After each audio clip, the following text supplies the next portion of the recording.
En route vers la présidentielle, la chronique politique de ce grand journal. Bonjour Laetitia Krupa. Bonjour Steve. Et merci d'être avec nous comme tous les lundis.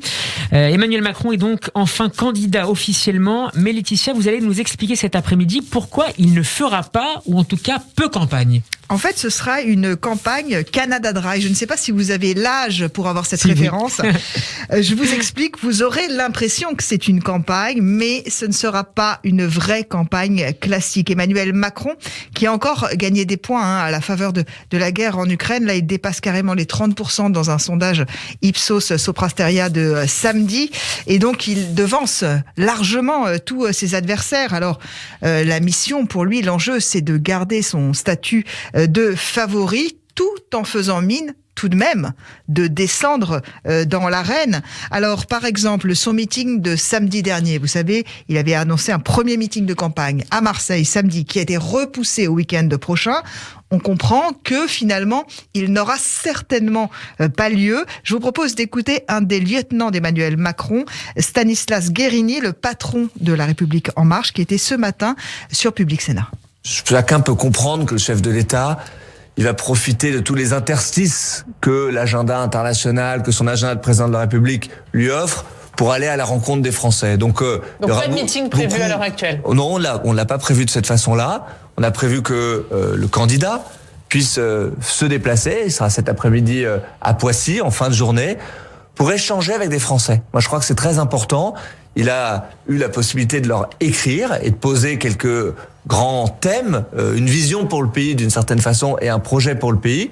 Et maintenant, il faut qu'il y ait un temps d'échange, un temps de confrontation. Et je pense que c'est particulièrement important de pouvoir le faire. Bon, on a en substance, il faut décoder les phrases quand même de Stanislas Guerini, qui a beaucoup une économie de mots et d'informations, mais on a en substance ce que sera la campagne d'Emmanuel Macron. Finalement, on aura un entrelacement entre sa mission de chef des armées françaises, président du Conseil de l'Union européenne, et surtout interlocuteur de Vladimir Poutine et du président ukrainien Volodymyr Zelensky.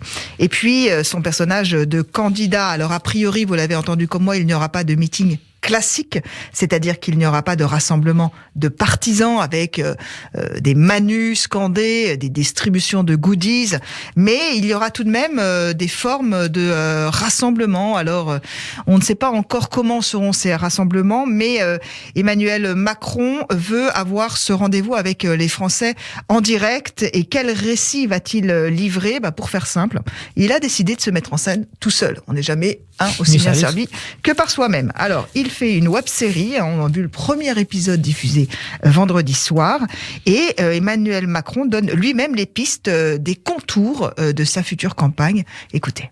Avec en toile de fond la guerre, avec en toile de fond, sans doute dans les semaines qui viennent, des décisions difficiles, des moments difficiles que nous aurons à vivre et qui évidemment me mobiliseront comme président.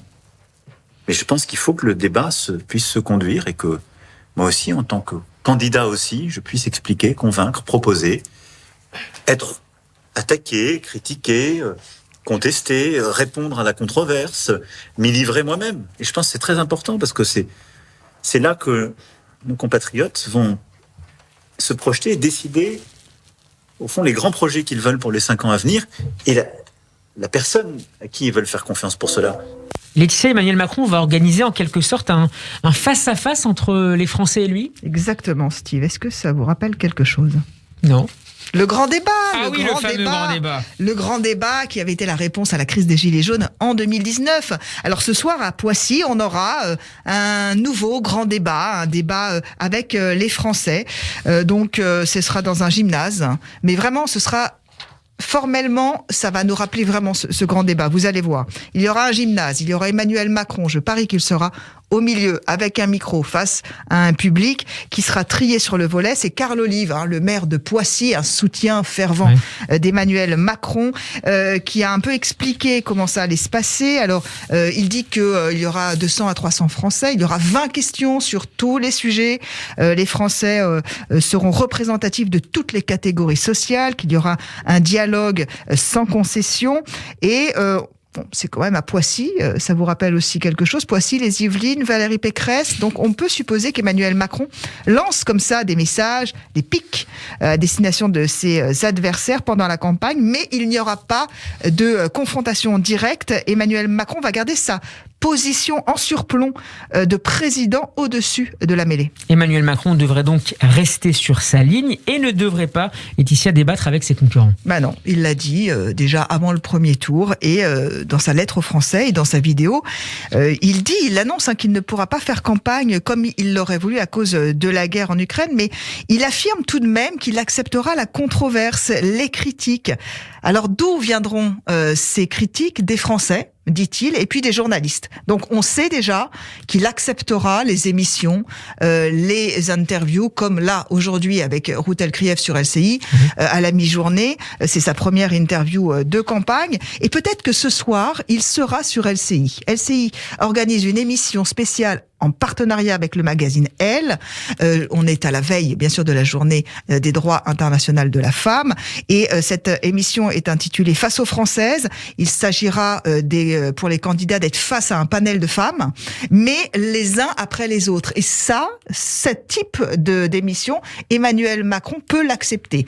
Donc on laisse entendre, son entourage ne l'a pas confirmé, mais on laisse entendre qu'il pourrait y aller ce soir sur le plateau. Pourquoi ? Parce qu'il ne sera pas en confrontation directe et du coup il sera face aux Français et non pas face aux concurrents. Je pense que ces petites surprises vont être un peu le fil conducteur de sa campagne, c'est-à-dire que il va toujours tenter de le dire au dernier moment ce qu'il va faire, les émissions qu'il fera et les rendez-vous médiatiques qu'il aura. Est-ce que la guerre en Ukraine n'est pas finalement son plus grand avantage ?